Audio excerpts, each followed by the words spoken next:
Welcome to Storytimer at Large, Peggy Sue Altes.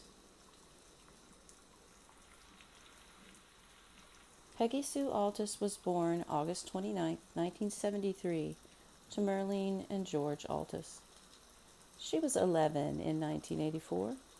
She was a typical fifth grader at School 48 in Indianapolis. She had an older brother and an older sister. The family lived at 442 St. Peter Street in Indianapolis. That is just a bit east of Fountain Square on the southeast side of Indy. If you've ever been to Fountain Square in Indianapolis, you know it's a really nice neighborhood. Lots of restaurant shops. It's got a fun vibe and an old-fashioned bowling alley with the pin bowling, not the rounder shaped bowling pins. Duck pin bowling, they call it, yeah. On November 12, 1984, Peggy's mom and her sister were going to attend a religious revival service. Peggy was going to stay home. When the two women returned home, they found that Peggy was missing. And they reported her missing at 11:15 p.m. Peggy's mother was, from the beginning, incredibly frustrated with the police response. She felt that not enough was done and that Peggy's missing persons case was pretty much dismissed. Peggy's older sister had run away from home 17 times, and I think when Peggy's mom reported her missing, people just assumed that Peggy had run away as well. But there were witnesses who came forward to report that they saw Peggy at a nearby park and being forced into a black Camaro car.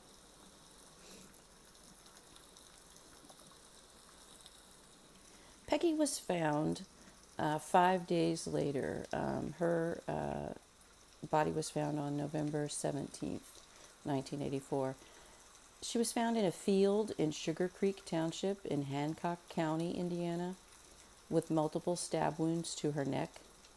Her death certificate does not give more details about the exact spot that her remains were found.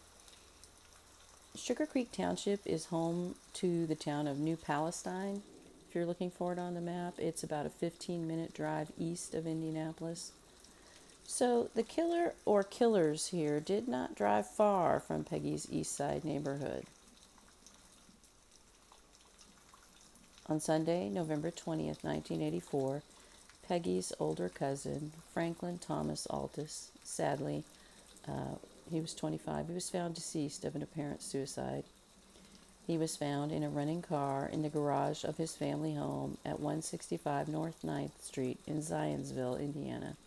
That's north of Indianapolis. But this, his suicide was ruled to be unrelated to Peggy's murder. I don't know whether he had a good alibi for the date of the murder or what the circumstances were. But his suicide was found, judged to be at the time unrelated to Peggy's murder. I have to say, if you go on Find a Grave and look up Peggy Sue Altes, I've never seen more remembrance posts than I have on her page.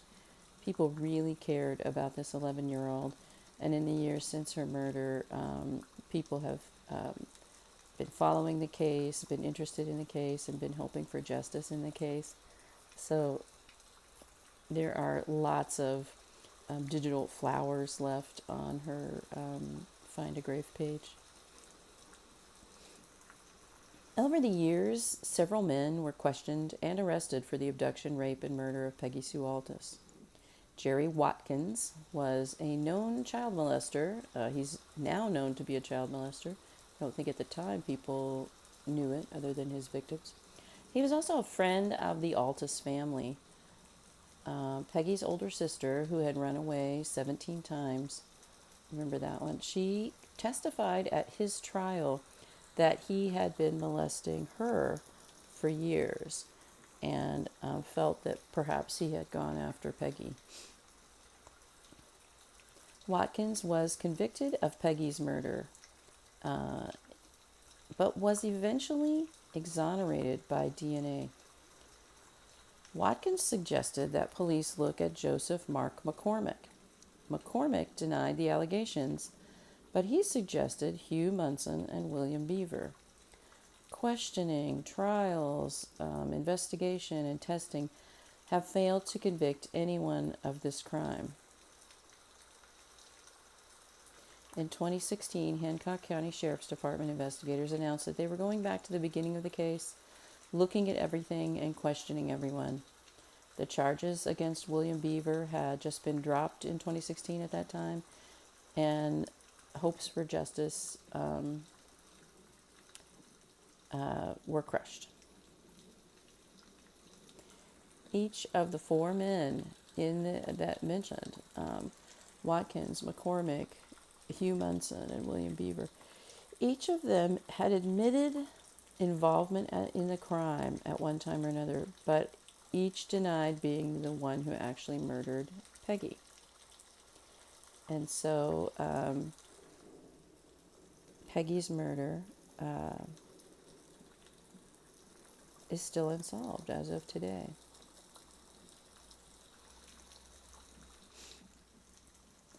Peggy Sue Altes was only 11. She was just a child. She should have been left alone to grow up in peace.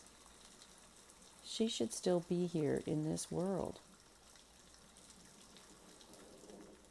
Sometimes people are feeling very loyal to a killer, or they're afraid of that killer. But over time, circumstances change. People's attitudes change. People's loyalties change. And so there may be somebody out there that has information that could actually solve Peggy Sue Altes' murder. If you have that vital piece of information that can lead to a conviction in Peggy's case, please call the Hancock County Sheriff's Office at 419-422-2424.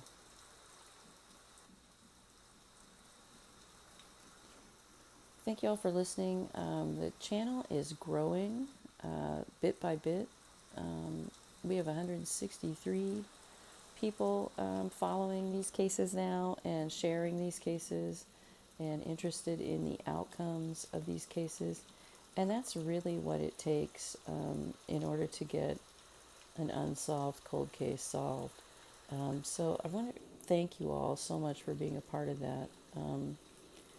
We may be small, but there are things we can do to, try to solve these cases and put things to right.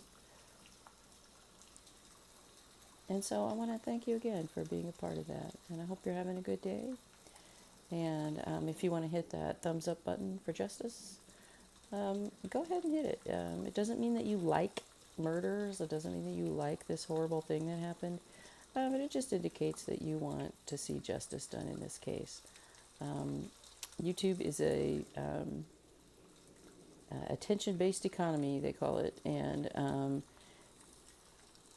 the algorithm will pop these videos in front of other people if they are, popular videos. If a lot of people have liked them, viewed them, shared them, it helps spread this around in the algorithm. And really the only reason I'm doing this is so that we can potentially solve some cases. There are a lot of people in Indiana who are waiting for justice. There's also a ton of people who are waiting right now just to have a rape kit processed in Indiana. Indiana has 6,000 and something untested rape kits in a backlog right now. And there are groups that are hoping to push the Republicans who are in power in Indiana. If you go to endthebacklog.org, you can learn more and join join this group. They have all of the reports, statistics. They've got a really detailed 6-pillar plan to really go after solving rapes and solving cold cases in Indiana. It's not just a rape that can be solved, as we all know. A lot of times, the testing of a rape kit will solve a murder. So there are lots and lots of cold cases out there that that need to be solved. One thing, if you go to the website that is it's Indiana State Police, it's unsolved murders by county, cold cases by county. They don't have every cold case in Indiana on that website, just the ones that are being handled by the state police. So in Peggy's case, her case is handled by Hancock County Sheriffs, but it's not on the state cold case website. So if you just looked at the Indiana State Police cold case website, you would think, wow, there's not that many cold cases in Indiana at all. But in reality, there are lots and lots and lots and lots and lots more. I don't have an exact number, but the way I research, I put a case that I come across on my list. It's in chronological order, and then I will research and write up a post about that case, and then I make a video about that case once I order a photograph that I've gotten off the internet by screenshot. And my aim is to get a clearer picture of crime in Indiana. So I look at solved cases and I look at unsolved cases, and I put them all together, trying to put the puzzle pieces together. And sometimes they overlap. If you look at some of my videos, you can see where I've talked about where I think certain cases overlap, and the person who was guilty of one murder might be guilty of these other murders. And one in particular I'll direct you to. Let me just scroll down here and get the exact name correct, because there are so many. Cheryl Ann Felger. So Cheryl Ann, A-N-N, Felger, 1974, Decatur, Indiana. Her murder was solved. 2 men were convicted. But in that area, right around Decatur, Indiana, there were 2 other murders of 2, one a girl and one a woman. Deborah Lynn Dusing, I think actually she was only 17, so both of these are girls. Deborah Lynn Dusing was found stabbed to death near Decatur, just north of Decatur, and Lori Ann Brickley was found stabbed to death in Markle, Indiana, just west of Decatur, incredibly close to the spot where Cheryl Ann Felger was murdered. So looking at solved cases led me to believe, the solved case of Cheryl Ann Felger led me to believe that the same killers, Ernest R. Tope and Timothy Allen Heckert, probably also killed Deborah Dusing and Lori Ann Brickley.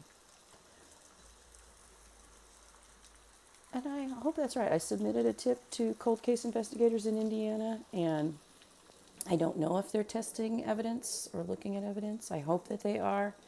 But again, this is a situation where the state of Indiana has 6,000 plus untested rape kits. So if you go to endthebacklog.org, you can learn more about that situation. And hopefully if people put enough pressure on lawmakers in the state of Indiana, we can get these cases get these untested rape kits tested, and we can potentially get cases solved. Thanks again for listening. Thanks for subscribing. Thanks for hitting the thumbs up button for justice. And share these videos as much as you want. Get them out there. If we can get it in front of the right person, perhaps we can influence that person to share what they know. They may have one tiny piece of information that can actually lead to a conviction. So again, have a good day, and see you in the next video. Rest in peace, Peggy Sue Altes.